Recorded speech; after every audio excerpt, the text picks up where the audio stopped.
नमस्कार दोस्तों, मैं शिव कृपाल मिश्रा और आप देख रहे हैं एटीएन लाइव 24 में बात सियासत की।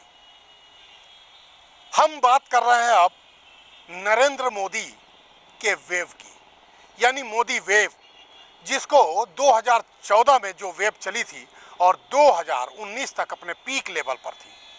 लेकिन आज मोदी वेव की जो बात है वो शायद 2019 वाली वेव नहीं दिख रही है। आज अगर हम देखें तो मोदी लहर के जैसा कि बात भारतीय जनता पार्टी और उसके घटक दल कर रहे हैं, इसके बावजूद एक एक सीट पर जिस तरह की पसीने बहाए जा रहे हैं, जिस तरह के पैतरे खेले जा रहे हैं, उसको देख के अब ऐसा नहीं लगता है कि मोदी वेव है। यानी कि उस मोदी वेव के साथ जो कुछ भी बची है, उसके साथ साथ वह सारे पैतरे भारतीय जनता पार्टी खेल रही है जो चुनाव में आमतौर पे सभी दल खेलते हैं। अब कोई ये नहीं कह सकता है कि वो केवल मोदी के नाम से चुनाव जीत रहा है, और ना ही कोई प्रत्याशी आज की तारीख में कहते पाया जा रहा है। हम अगर प्रत्याशियों की बात करें तो तमाम ऐसे प्रत्याशी हैं जो दूसरे दलों से आए और उनको टिकट दिया गया। कहीं ना कहीं उस प्रत्याशी पर नजर भारतीय जनता पार्टी की थी कि उस प्रत्याशी के वजह से वहां की सीट जीती जा सकती है।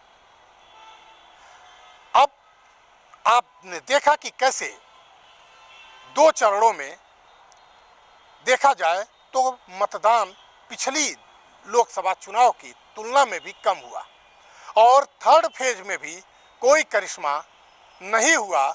जैसा कि माना जा रहा था कि वोटिंग परसेंटेज बहुत ज़्यादा नहीं बढ़ेगा, और वही हुआ। आज 5 बजे तक के जो आंकड़े थे उसके हिसाब से तो जो वोटिंग परसेंटेज था वह निश्चित ही बहुत ही निराशाजनक था। इस बार के भी जो थर्ड फेज के वोटिंग परसेंटेज बढ़ाने के लिए आप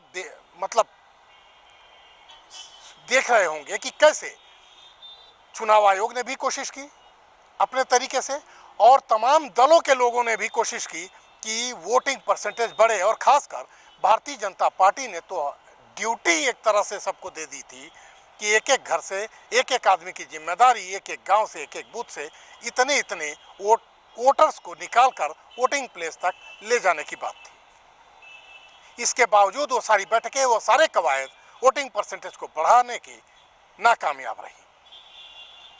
आखिर क्या कारण है कि वोटिंग परसेंटेज नहीं बढ़ा थर्ड फेज में भी, जबकि हम आपको बताते चलें कि थर्ड फेज का इलेक्शन आज खत्म हुआ, और 5 तारीख को पिछले मोदी ने बाकायदे अयोध्या में रोड शो किया, और वो मेगा रोड शो था 2 किलोमीटर का।